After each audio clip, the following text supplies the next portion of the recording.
Hello everyone, and welcome to another episode of Haunt Talk.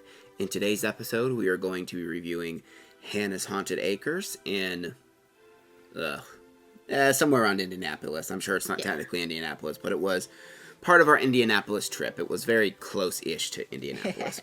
And it consists of, I think it was 4 haunted houses, a hayride, and a corn maze. Yeah. So if that sounds interesting to you, make sure to stick around for our review.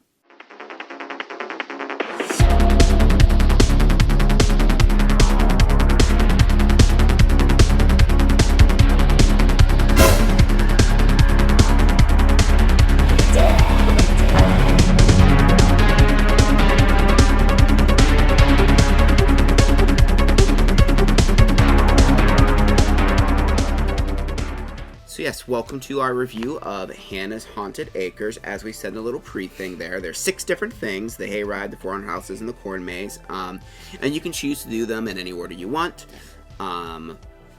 They will open the haunted houses like at 7, but then they won't open the other stuff until it's dusk or until it's ready.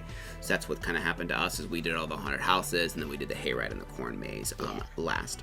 There's also some entertainment. There's a lot of cool like photo ops and stuff like that you can go do. They had roaming characters walking around. There's quite a few roaming characters. I'm trying to think if they had midway games. Do they have games there? Yes. There was 2 little game booths over in the corner. Yeah. They had a fortune teller. Yeah. I think they had fire pits. Pretty sure they had fire pits, yeah. Concessions, all that fun stuff. Yeah, and something that was really cool about the midway, too, is there was this giant, like, tree thing in the middle that was lit up. Mm-hmm. But it and all of, like, the lights that were on the haunted houses and stuff would randomly sync up to music and do stuff. So that was kind of cool. Yeah. I liked that. But, yeah, it was definitely a kind of, like, entertaining midway, which is nice. But, that being said, we are going to now get into like the actual review of all of the spooky stuff, which as always means we must refer to the Book of the Dead, Book of the Dead, Book of the Dead, Book of the Dead. All right, so yeah, we're gonna start by talking about all of the haunted houses. I think now one thing I will say is like all of these haunts were short. Yeah. They were all about 3 minutes. Some were a little bit longer. 3 to some 5. were a little bit shorter actually. Yeah. So the first one we went to was called Freak Show. It was a mixture of just expect exactly what you would think it would be. It was like carnival things, freak show stuff. We liked it because a lot of it wasn't just like clown themed. It was like actual backstage, like circus, that kind of thing. Yeah, like they even had like a makeup room and like big animals and just it was really unique because, you know, a lot of times when people do circus, carnival themes or whatever, it's basically just the show. Mm-hmm. And I like seeing that whole behind the scenes, seeing what they do after the show's over. Yeah. And again, we're going to kind of just do our best to kind of cliff note some of these because we were there. I mean, we went to 5 different locations, and some of them, like this one, had multiple haunts in that location. So trying to remember every single thing we saw, not the easiest. So we tried to take notes soon after, but yeah. So the next one we went to, which was really cool of the haunts, was called Dark Echoes. It was kind of like caverns, like spooky temple themed. Kind of think like a messed up version of that Nickelodeon show, Legends of the Hidden Temple. Yeah. Which isn't the only haunted house we went to this week and had a very similar theme. Yes. So it was very dark in there. It wasn't a blackout haunt, but it was very dark because, again, you were in like catacombs, temples, that kind of stuff. They had a really cool like laser swamp with the giant river boat that was in it. Neat. Yeah, it's like the river Styx kind of thing. Mm-hmm. This one had a cool like falling ceiling gag. Mm-hmm. Yeah, there was a lot of just like cool animatronics and stuff like that. I just really liked the theme of like the cavern and like the temple stuff. And the next one I went to after this was called Cannibal Chaos, and I actually really liked the theme of this because it was kind of what you would expect, but it was also like really backwoodsy, like a Wrong Turn kind of like thing, which I enjoyed. Like a mix of like Wrong Turn and Texas Chainsaw and all of that stuff. It was really loud because they had like rock music, like really blaring and stuff. But yeah, it had your typical like, you know, backwoods like kind of themed. There was a real pig animatronic. Chainsaws, things like that. Yeah, there was, just pretty much what you would expect there. But all of the houses, even though they were short, were very well decorated, I will say. Yes. Like all of them had a lot of scenes. They were pretty typical to what you would expect, but they were very well done though, which I liked. Mm-hmm. I'll be honest, like, I didn't know what to expect from this place. We didn't really know what to expect for any of the places on this trip, but we were pleasantly surprised with how good the sets and props were. Then the last haunted house we went to was one called Bitten. So this was like haunted mansion / vampire themed. Yes. It kind of reminded me a little bit of like What We Do in the Shadows, because it seemed like they were kind of like flatmates kind of thing. It's like these vampires moved into a haunted house. It's kind of what I was gathering from it without like looking up a whole description, which is cool. This one probably had some of my favorite like just sets and props of the houses, because there was a lot of like movement, a lot of like bed lifting up in the air, chairs moving up walls.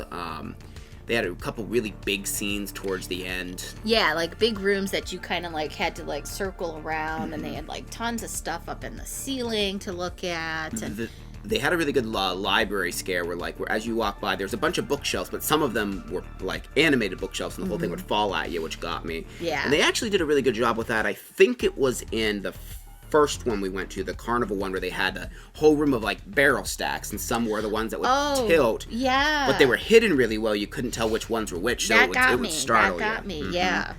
Yeah, that was really neat. There was a really like claustrophobic casket room in there that was cool. Yeah, that was probably our favorite house, and it felt the longest. I don't know if it actually was. I don't remember, but it felt like it was the longest one. Yeah. Probably because like some of the scenes were bigger. And then we did the hayride. Now the hayride is probably, I think, what this place is most well known for, I would assume. I would say, yeah. I didn't really look into the history of the place, but if I were to take a guess, it probably started as a hayride, and they added the other stuff afterwards. Probably. The hayride is really interesting, albeit a little bit shorter of a ride. It was pretty jam-packed with like things that was happening. One of the cool like first scares you get is they have as you're like driving up to like what you see is the first scene. It looks like there's just 2 advertisement billboards, but they actually fall in to create a jump scare, which I thought was really interesting. Yeah. All of the scenes were very close to the wagon, which I kind of like. Yep. So it kind of felt like a little bit claustrophobic, and it allowed the actors to kind of get close to you, but not too close to you, you know? Because sometimes you go to hay rides and they're like way far off from the thing, and you can't hear them and know what they're doing and stuff like that. So I kind of liked how claustrophobic it was. This had some of the most animatronics I've ever seen on a hayride. There was a lot, and they were all seemed to be working, and there's a couple that maybe need a little TLC, but for the most part, they were really good. I mean, there's dragons, a headless horseman, there's like pumpkin animatronics, there's like that big weird like I forget what it is, like a face thing. There is a ton animatronics. There's a cool like Satan scene. There was a really neat spider animatronic that actually like came out like kind of on the woods and then actually dropped down onto. That was really cool. So little bit of story about the people we were on the hay wagon with. Everything terrified them. And when this kind of stuff happened, they were just screaming. We both got literally covered in hay. Well, they were on the ground thrashing on their backs and kicking, and they were kicking all the hay at us. Of course they were. Yeah. It was funny. They were absolutely terrified. I was picking hay out the next day. I'm like, I still have hay. I don't understand. I need new clothes. But also something that was unique about the hayride, it was just like back-to-back-to-back scenes. Even though it was a short hayride, it was just like never-ending scenes, which I thought was really cool. There was very little downtime. There's a cool like pumpkin barn with a lot of like fake jack-o'-lanterns. There's a really cool train scene, which something very unique, which I haven't seen in another place, but the train hits your wagon. Yeah. That was cool. There was a junkyard scene. We just kind of flew through that though, but there was like a junkyard scene. Yeah.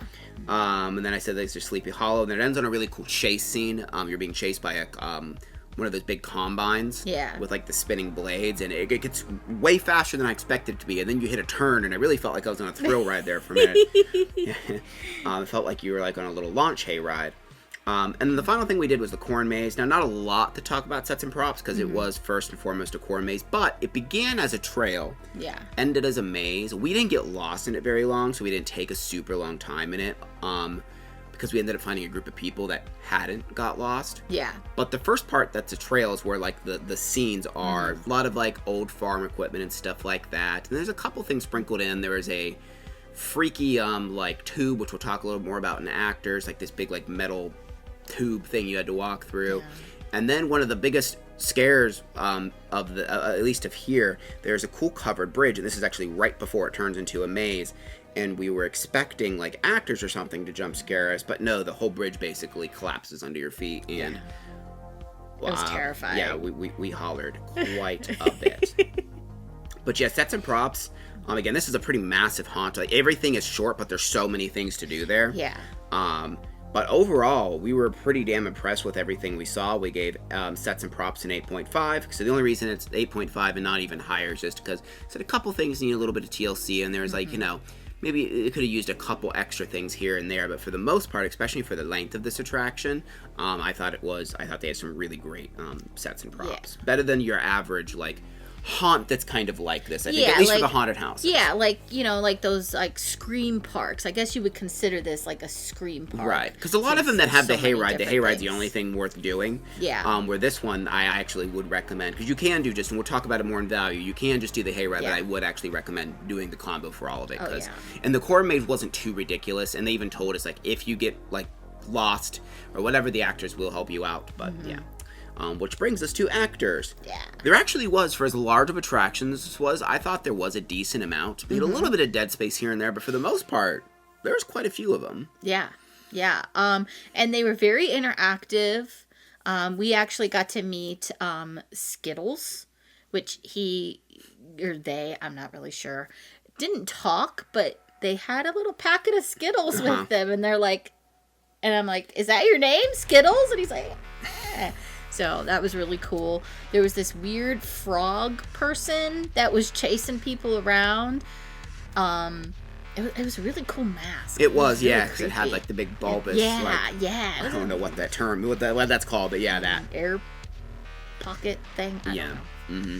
They had a lot of good hiding spots and stuff like that, particularly in the houses. They would just really like kind of come out of nowhere and scare you, and like they would duck down into like even like little holes under walls and stuff like that, which was cool. Not really knowing if they were going to come from above or below as well.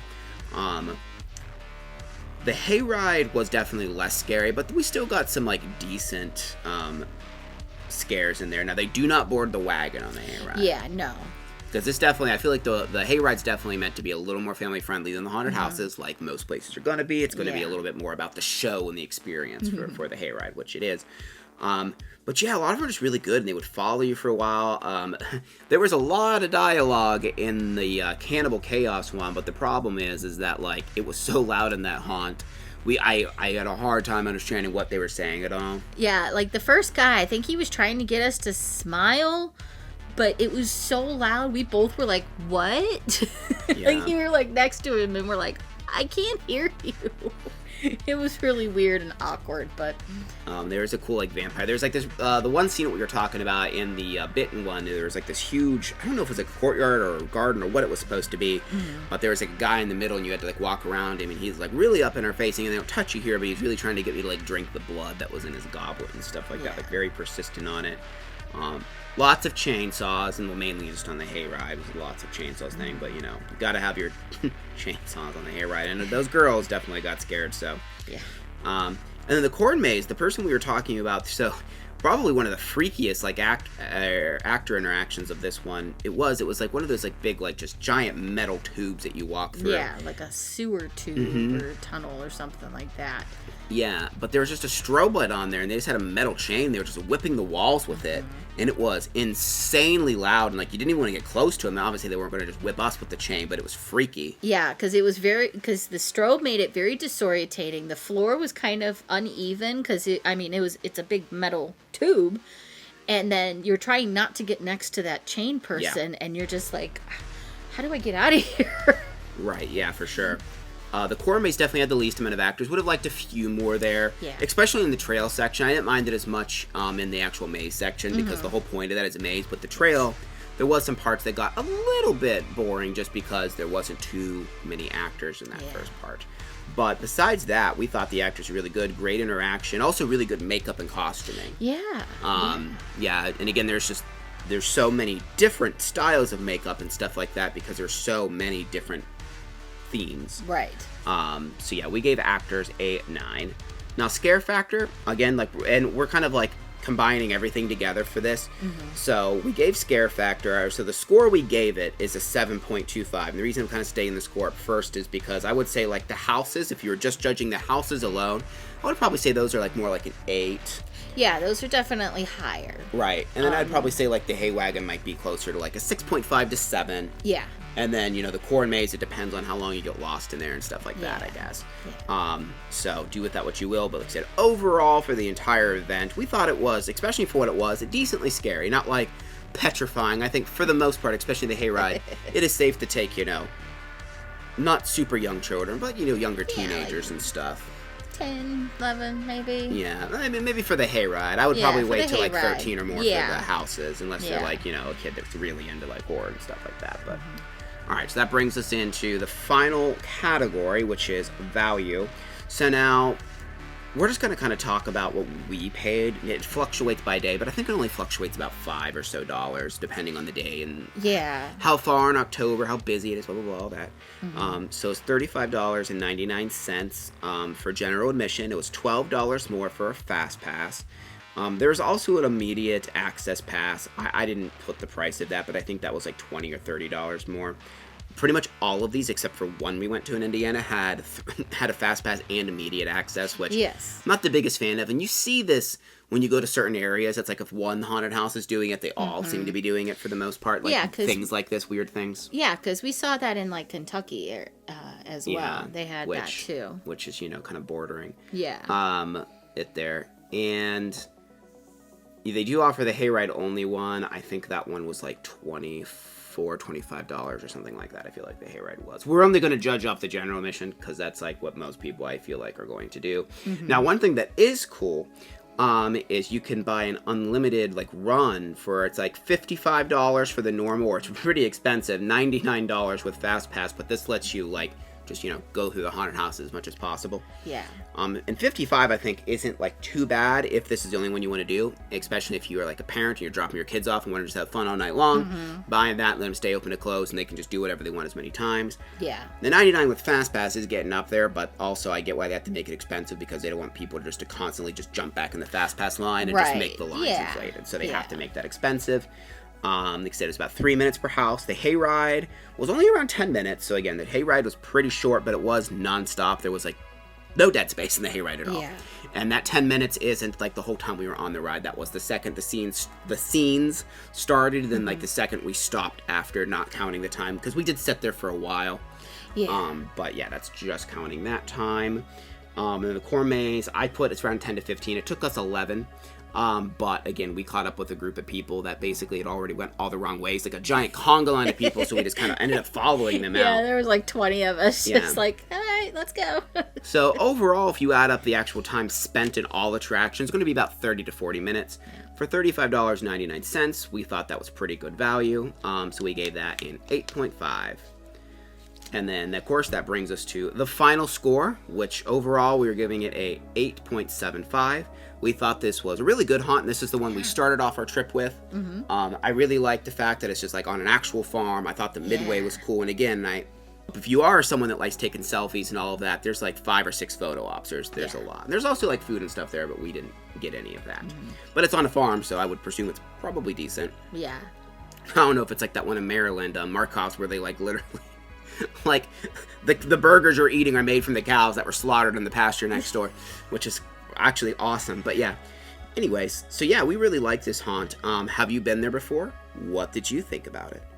Also, make sure you're liking, make sure you're subscribing, and most importantly, make sure you're ringing that notification bell so you don't miss any of our upcoming videos. We have 4 more reviews just for Indiana after this that will be coming up as soon as I can get them out. Yeah. And there's going to be quite a few really, really good ones that you're not going to want to miss. So, again, thank you very much for watching, and we'll see you in the next video.